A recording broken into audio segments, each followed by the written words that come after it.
पसंद की शादी हुई, बाद में उसने धोखा दिया। 1 साल हमारी शादी रही है, तो फिर वो उन्होंने सब कुछ धोखे से अपने नाम करवा के नहीं पता चला। उसने मेरी अम्मी को और हमें ना अपने जाल में फंसाई रखा। 1 साल फ़ील नहीं करवाया उन्होंने कि ऐसा कुछ हो सकता है। 1 साल में बहुत अच्छे रहे, उसके बाद वो चले गए, हमें नहीं पता चला वो कब कहाँ चले गए हैं। 5-6 महीने मैं इंतज़ार करती रही, वो नहीं आया। उस वहाँ पे मेरा कोई भी नहीं था मुझे देखने वाला। बस ऐसे ही मेरी बहन है और मैं हूँ और मेरी एक बेटी है 2.5 साल की। दुःख तो बहुत होता है, लेकिन कभी ऐसा नहीं मुझे हुआ कि वो आएगा वापस, क्योंकि काफ़ी देर हो गई उसको, साल 1.5 साल हो गया है। 1.5 साल तकरीबन हो गया उसको गए को।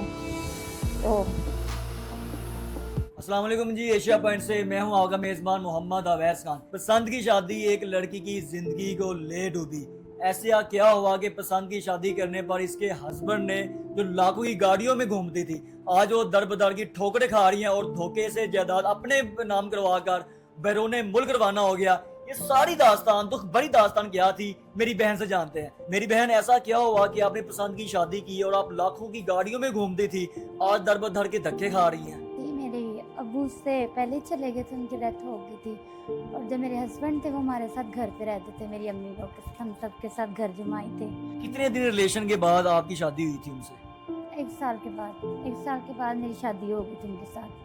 पूरे घर वाले रजामंद थे इस शादी के ऊपर कि आप अकेली पसंद की शादी करने पर एग्री नहीं, थी? मेरी अम्मी रज़ामंद थी शादी के लिए। उन्होंने कहा था कि घर जमाई बन के रह लो। कैसे शादी से पहले आपको लारे दिए होंगे कि मैं आपकी जिंदगी को ऐसे बदल कर रख दूंगा, ये हो जाएगा आपकी जिंदगी के अंदर? उसने तो यही कहा था कि वो अमीर है, अच्छा है, सही कमाता है, तो मैं तुम्हें खुश रखूँगा, सारा कुछ करूँगा। तो हम मैंने इसी बात पे यकीन कर लिया सब पे, यही सब ठीक होगा। उसके बाद उसने इसी दरमियान सब कुछ अपने नाम करवा के वो यहाँ से चला गया उसका बिना बर्ताव कैसा रहा एक साल के अंदर उनका अच्छा आपकी? था। कभी आपको लगा नहीं कि ये मुझे छोड़कर चला जाएगा? आप उसके साथ बदतमीजी की हो, आपके साथ गलत रवैया उसने इख्तियार किया हो, कभी ऐसा नहीं हुआ था? नहीं, कभी ऐसा नहीं हुआ। उसने वो चला गया, उसके बाद मैंने 5-6 महीने उसका इंतज़ार किया, काफ़ी ढूँढा, उसके माँ-बाप को भी कहा। उन्होंने कहा कि पता नहीं, हमें नहीं पता वो कहाँ चला गया है। उसके बाद मेरी अम्मी इस सदमे को बर्दाश्त नहीं कर सकी, उनकी डेथ हो गई। My God! अपने तो नाम उसने करवा अपने लिया। नाम कैसे करवा लिया कि आपसे उसने? उसने बस यही कहा था काम के कागज़ात इस पे साइन कर दो।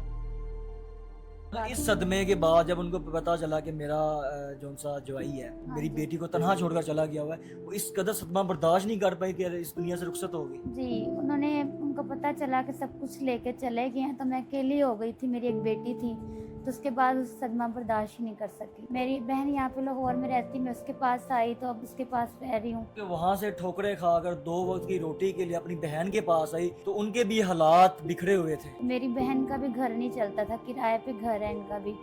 तो मैं मेरी बहन कभी उम्मीद लगाई है कि एक बेटी की मोहब्बत एक बाप को आपकी तरफ खींच लाए? कभी भी नहीं उम्मीद हुई, कभी पहले उम्मीद होती थी, लेकिन अब ख़त्म हो गई, तो कभी नहीं आएगा। पसंद की शादी एक लड़की की जिंदगी को उसने तबाह और बर्बाद कर रख दिया हुआ है। और ये मेरी बहन, यकीन करें, शादी से पहले हर सब कुछ था इनके पास, कोठियाँ थी, कारें थी, सब कुछ था, तो आज ये दर बदर के धक्के खा रहे हैं। मेरे भाइयों, आपसे इल्तमास ये है कि इस मेरी बहन की अच्छी जिंदगी के लिए, इस बेटी की जिंदगी के लिए, इसकी जो पाकिस्तान का मुस्तकबिल बनेगी, उनके लिए आप अगर हेल्प, थोड़ी सी हेल्प करना चाहें, तो मेरा इस बहन का नीचे हम नंबर आपको शेयरिंग कर रहे हैं। तो जितना भी आप इस्तात रखते हो, 10 रुपए 20 रुपए, इन्हें जरूर जैश कैश की मद में इसको सेंड कीजिएगा, ताकि ये इनकी जो सी आने वाली बेटी है वो एक माशरे का हिस्सा बन सके और लोग उनको इज्जत दें और वो पाकिस्तान के मुस्तकबिल बन सके। इसी के साथ ही अपने मेजबान अवैस खान को एशिया पॉइंट से इजाजत दीजिएगा। अल्लाह नहीं कहता।